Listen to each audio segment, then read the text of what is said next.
मित्रों, योगिनी अत्यंत सौम्य स्वरूपा और निर्मल सौंदर्य की स्वामिनी होती हैं, लेकिन क्रोधित होने पर यह भयभीत कर देने वाली रूप को धारण कर लेती हैं। योगिनियां सिद्ध होने पर साधक की सभी प्रकार से सहायता करती हैं।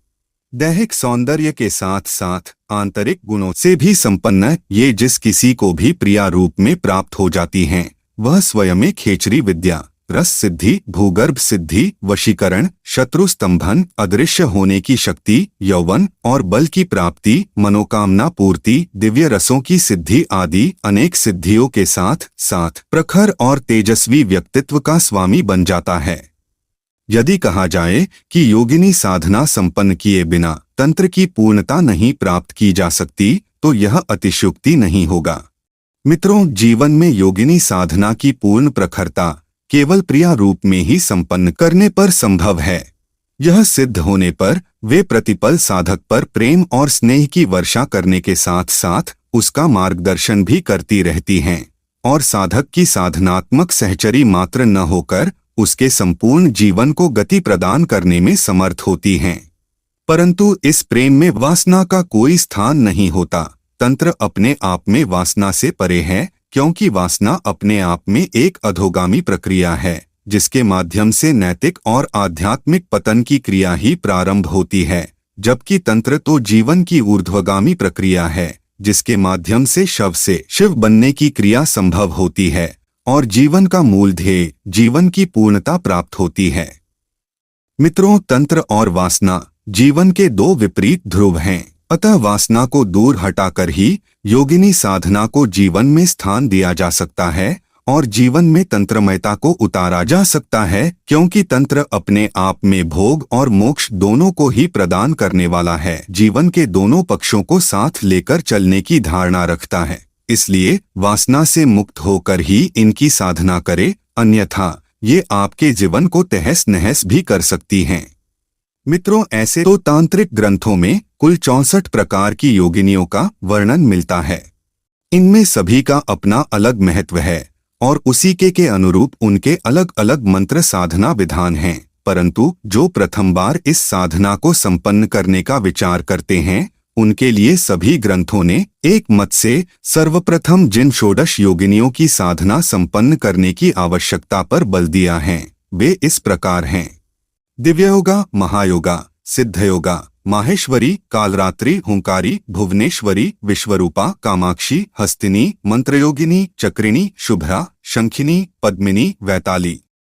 ये सभी योगिनियां अपने आप में दिव्य और अलौकिक क्षमताओं से युक्त होती हैं और सिद्ध होने के साथ ही अपने साधक को भी अलौकिकता, दिव्यता और अद्वितीयता प्रदान कर उसे पल भर में ही श्रेष्ठता पर ले जाकर खड़ी कर देती हैं, जहां पहुंचना साधक के स्वयं के प्रयास से असंभव ही है।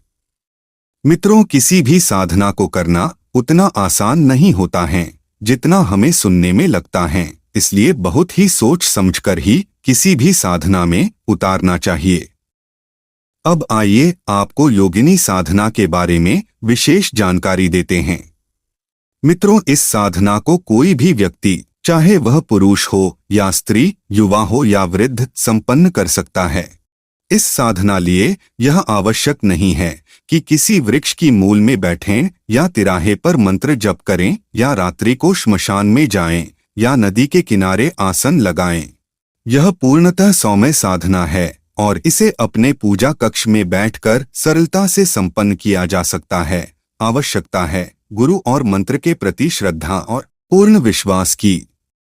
आइए साधना विधान को जानते हैं। मित्रों, इस साधना में षोडश योगिनी विग्रह व योगिनी माला की आवश्यकता पड़ती है, जो योगिनी तंत्र के अनुसार मंत्र सिद्ध एवं प्राण प्रतिष्ठित हों। इस साधना को योगिनी एकादशी या किसी भी माह के शुक्रवार से प्रारंभ किया जा सकता है। यह 11 दिनों तक चलने वाली साधना है।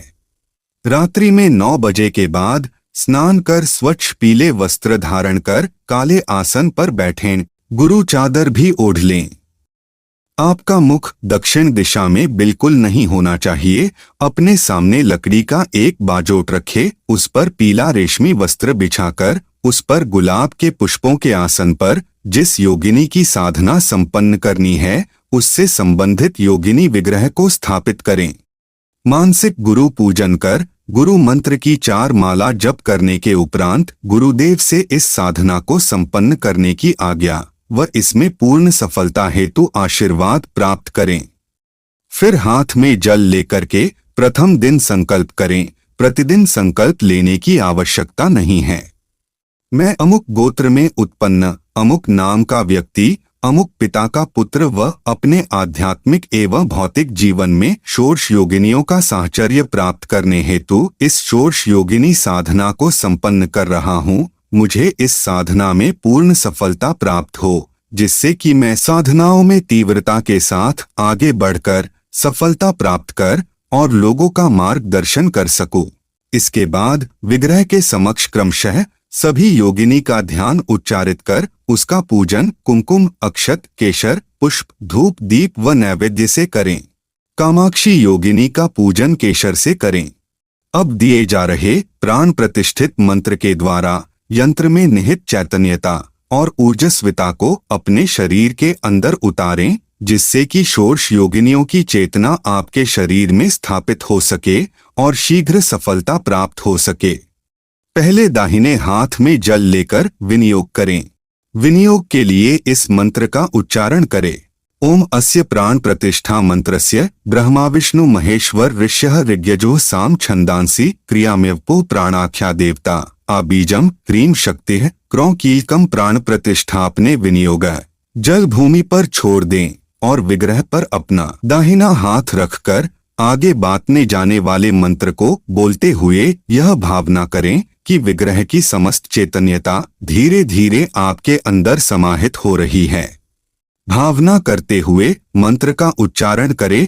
ओम आ ह्रीं क्रौं यं रं लं वन शन शन स हंस सोहम अस्य प्राणः यह प्राणः। ओम आ ह्रीं क्रौं यं रं लं वन शन शन सन हंस सोहम अस्य जीव स्थितः। ओम आ ह्रीं क्रौं यं रं लं वन शन शन सन हंसः सोहम अस्य सर्वेन्द्रियाणि वाड्मनस्त्वक् चक्षुः श्रोत्र जिह्वा घ्राण पाणिपाद पायुपस्थानि इहागत्य सुखम चिर तिष्ठन्तु स्वाहा। फिर योगिनी माला से पहले मूल षोडश योगिनी मंत्र की 1 माला मंत्र जप करें। फिर क्रमानुसार षोडश योगिनियों के विशिष्ट मंत्र का 1-1 माला मंत्र जप करें। प्रत्येक योगिनी मंत्र की 1 माला मंत्र जप करने से पूर्व तथा बाद में मूल षोडश योगिनी मंत्र की 1 माला मंत्र जप करें। फिर दिव्य योगा योगिनी मंत्र की 1 माला मंत्र जप करें। फिर मूल मंत्र की 1 माला मंत्र जप करें। इसी प्रकार प्रत्येक योगिनी से संबंधित मंत्र का जप करना है। ऐसा 11 दिन तक नित्य करें। षोडश योगिनी सिद्ध होने पर आपके अंदर एक अद्भुत ऊर्जा का संचार होगा, जो आपको अध्यात्म की ऊंचाइयों की तरफ ले जाएगा। षोडश योगिनी के प्रत्येक मंत्र आपको वीडियो के डिस्क्रिप्शन में मिल जाएगा। इतना सब बताने के बाद भी मैं आपको यही कहूंगा कि आप इस साधना को गुरु के सानिध्य में ही करें तो अति उत्तम रहेगा। मंत्र जप की समाप्ति पर साधक को साधना कक्ष में सोना चाहिए। अगले दिन पुनः इसी प्रकार साधना संपन्न करें। 12वें दिन काले वस्त्र सहित विग्रह और माला को नदी में प्रवाहित कर दें। साधना काल में कुछ बातों का ध्यान रखना आवश्यक है।